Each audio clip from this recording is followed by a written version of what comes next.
Daniel es el titular de la Cátedra de Historia Sociocultural del Arte. El profesor es Daniel Sánchez. Yo soy Rita Parisi, soy adjunta de la Cátedra Alcaide de Métodos de la Investigación. Y lo que vamos a charlar brevemente es, a partir de nuestras dos experiencias docentes, de alguna manera, cómo se puede construir el conocimiento sistematizado y de algún modo el sentido que pueden tener las materias teóricas en el marco de una enseñanza universitaria de las artes, en artes del movimiento, ¿no? Por ahí lo que fuimos encontrando como encuentros en estas resonancias fue el hecho de trabajar la idea de una enseñanza conceptual, siendo que la cátedra de Rita está promediando la carrera y en el caso mío, que podemos verlo en la imagen que se nos aparece, es una materia de primer cuatrimestre y de inicio de la carrera. Transversal para todas las menciones. Que en eso somos comunes porque lo mismo pasa con métodos de investigación. La diferencia también con respecto a esto, bueno, métodos de investigación, como decía Daniel, se encuentra finalizando los trayectos curriculares y tiene en 3 menciones, danza, teatro y comedia musical, correlativas, previas, pero no en la mención de expresión corporal, que bueno, eso también hay que pensarlo. Quizá la primera gran coincidencia que encontramos, y que se puede también ir viendo en lo que aparece en cámara, es esta idea de entender que la gente viene con saberes previos, que nosotros construimos subjetividades y que el valor de las instituciones académicas y educativas es poder generar nuevas construcciones para proponer una transformación o un cambio en esas subjetividades. Tal cual. Esos fueron algunos de los puntos en común que estuvimos analizando tanto al ver las clases como al ver los programas y al ver los enfoques de abordaje. Esto, ¿no? Valorar la construcción colectiva de saberes. Y en el tema de la enseñanza conceptual, que quizás, aunque nosotros no compartimos contenidos, en cuanto que son disciplinas de distintos contenidos, sí tomamos en cuenta que más allá de que la materia que me toca dictar a mí es historia y la que le toca dictar a Rita tiene que ver con aspectos metodológicos, se necesita construir una base teórica porque lo que promovemos de algún modo no es un contenido por dato nomás, sino este marco de construcción de subjetividad, el hecho de fundar teoría o construir teoría. Y creo que también pensamos al interior de las propuestas dispositivos metodológicos que encarnan estas concepciones que tienen que ver con esta dimensión ético-política del hecho educativo en sí mismo, con cómo consideramos, pensamos la construcción del conocimiento, como decía Daniel, la construcción de la subjetividad, la construcción de la ciudadanía. Esto está presente de movida no solo en la cuestión bibliográfica, sino en los dispositivos de producción de sentido al interior de la asignatura, ¿no? Los dispositivos de armados grupales, de pensar cómo ese conocimiento situado también trae estos saberes previos, cómo los ponemos a dialogar con la bibliografía, con los distintos autores y con estos, ¿no? Con los criterios de validación. Que eso está muy bueno en la imagen que vos construiste como síntesis de la materia, tanto la idea del saber situado como el tema de que la construcción de conocimiento es específico en un marco de lo científico, pero no invalida ni inhabilita otro tipo de conocimiento. Tipo de construcción, así es. Y eso habla de, reafirma esta idea del saber situado y reafirma esta idea de que, trasladado al campo que yo dicto, que es el de la historia, no existe un solo saber, sino que lo mejor es analizar procesos y en ese análisis de procesos, más que enseñar datos, enseñar a construir y a poder analizar esos procesos, dar las herramientas para generarlos, ¿no? De sentido, claro. Esto, ¿no?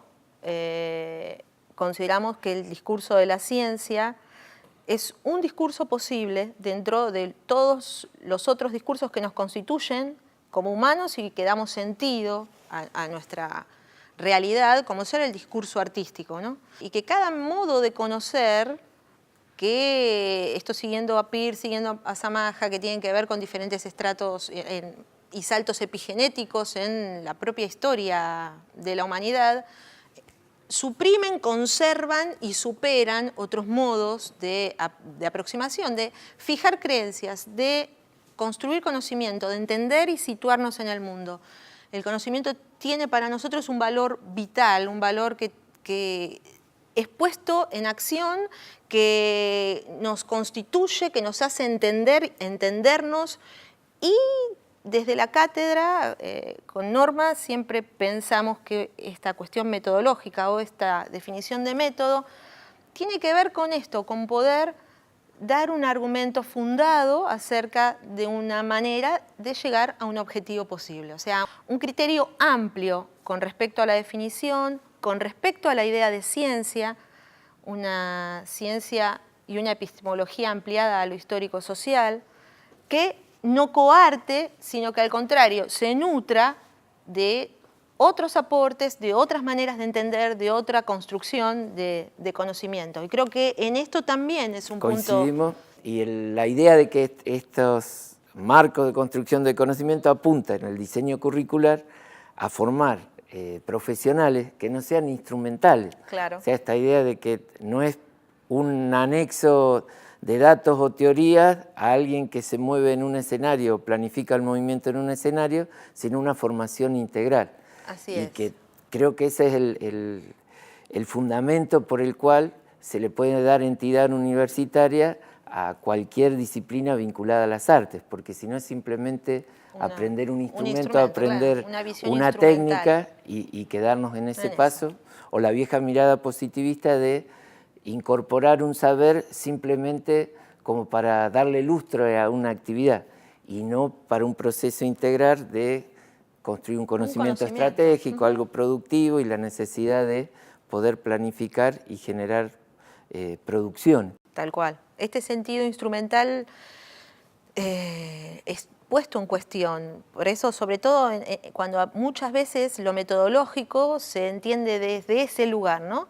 Como el instrumento para tal cosa. Lo metodológico está iluminado por una opción de valor epistemológica, está iluminada también por lo histórico, por lo social, por la misma historia de la disciplina, por un montón de otras variables que dificultan, o sea, que nos corren de entender esta visión puramente mecanicista de causa-efecto, de instrumento, que generalmente o muchas veces se dota con esta percepción, ¿no? El saber como, o la metodología, o como esta estrategia, bueno, ¿qué hago? Bueno, agarro esta cajita de herramientas, agarro esta, sin posibilidad de un análisis crítico de la situación. A mí me ayuda de alguna manera a completar con el tema de la decisión de armar una cátedra en función de los contenidos mínimos que se ofrecen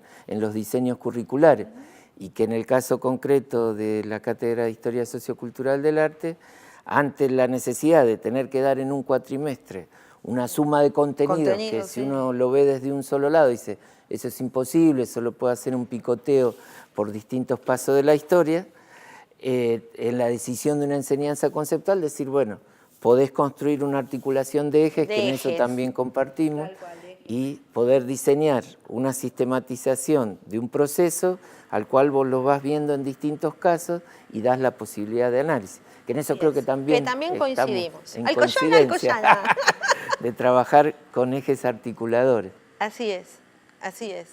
Y eso ayuda también a tener una idea teórica de construcción del conocimiento, no simplemente un desarrollo enciclopédico, lineal, sino de una capacidad de análisis. Nos parece también interesante, sobre todo cuando uno aborda alguna situación problemática que desea investigar, que tiene que ver con ese movimiento libidinal, esa pregunta que nos mueve hacia cierta definición de un tema. Nos parece interesante poder recurrir a todo el conocimiento ya construido acerca de eso. Poder pensar que en este departamento ya hay 226 tesinas, 226 trabajos de graduación que abordan distintas temáticas, que algunos tienen que ver con cómo se construye una obra, con poder pensar, fundamentar, describir el proceso creativo, con políticas públicas acerca de la promoción de la enseñanza o la promoción de las artes del movimiento como política cultural, política pública cultural, con pensar también algunas herramientas metodológicas o de técnicas para trabajar diferentes aspectos, o la improvisación, o la composición. Y hay un saber construido, hay historia transitada, hay numerosos colegas, numerosos estudiantes, numerosos graduados que, bueno, están construyendo y dinamizando el campo, y frente a esta pretensión de originalidad, ¿no?, que generalmente uno lleva, me parece que es un ejercicio, nos parece dentro de la cátedra que es un ejercicio más que interesante y de reconocimiento, poder transitar y analizar lo ya construido. Creo que de ahí vienen a cuenta dos cosas. El tema de la creatividad y del llamado pensamiento crítico. Todo el mundo se llena la boca con él y en general muchas veces en las instituciones académicas lo único que se hace es replicar metodologías ya dadas y no trabajar desde el campo en el cual uno se mueve. Mucho más en la disciplina que nos movemos nosotros, que es la artística, donde hay muchísimo por construir y muchísimo por desarrollar, ¿no? Y en ese campo es que también esta idea de que una metodología abierta, situada, como la que plantean ustedes, plantea también un concepto de creatividad, que también no es la creatividad que baja del cielo, que dictan las musas, sino una creatividad que sale de las inteligencias estratégicas. Tal cual.